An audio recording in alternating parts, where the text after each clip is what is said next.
किया अनपढ़ है पति कायनो के पति के परमेश्वर लोग जाने। जब मलकिनी खाना लेके जाए तारी पे बैठ के हाँ खा के खियावे। खाली स्वामी अब पति जूठा छोड़ दे उस तैयारी पर बैठ के खा के पति के प्रसाद हो परमेश्वर आ खात ली आचा से मुंह झाँप के कि पति हमार दांत नहीं खन देखो। आए घरी व्यवस्था बा ना ए घरी इतनी कोई नहीं पंडित जी के घर है। अच्छा तो देखा था इनकर मेहरारू बैठ के पलंग पर चाउमीन तीरत है। आई अपन टुकु टुकु ताकत वो काय खाती खाली काय पंडित जी तक हम सोचता नहीं कि मेरे हारू जूठा छोड़ देते तो हम छठ के परना कर लेते। अरे दादा कहाँ गए हमारे संस्कृति, कहाँ गए हमारे सभ्यता। आज भी देहात में देख आज भी छोड़ी हरेला बात तो बीत गई। आज ना देखो कि हमारा बेटी बहन के शादी में विदाई होता तो बेचारी फाट फाट के रोवेली सब।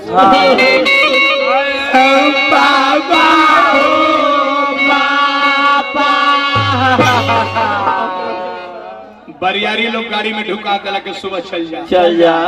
आज जाते समय में अगर बाबूजी नजर पड़ गई हैं तब भीड़ दौड़ जाली सब बेचारी गेट खोल के। भैया हो भैया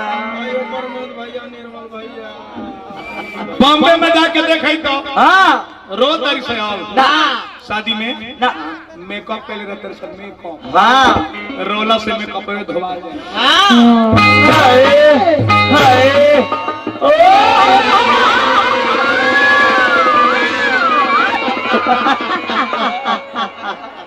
नमस्ते मम्मी नमस्ते नमस्ते पापा नमस्ते हाय डैड मैं चल रही हूँ बड़ी धूपा हो जाएगा।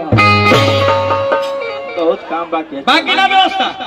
आज हमारा देहात मंदिर में बेटी बहन डाली सब दुर्गा जी के चाहे शंकर जी के बजरंग बली के अगरबत्ती जला के धूप जला के पूजा करे सब मम्मी वाली हाई हिल चंपल पहिन सो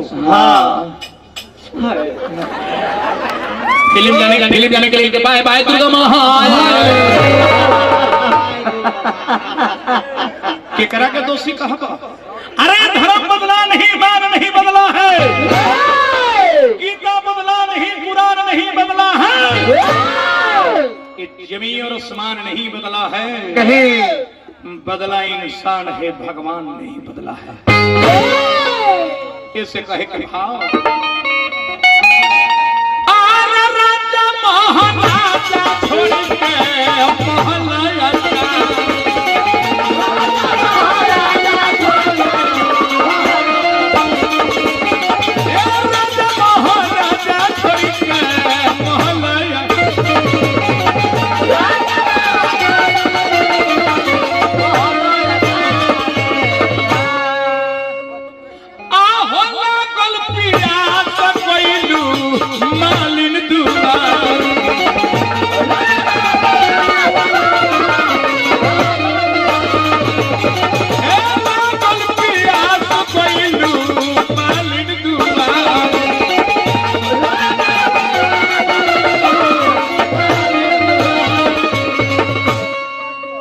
मास्टर मुना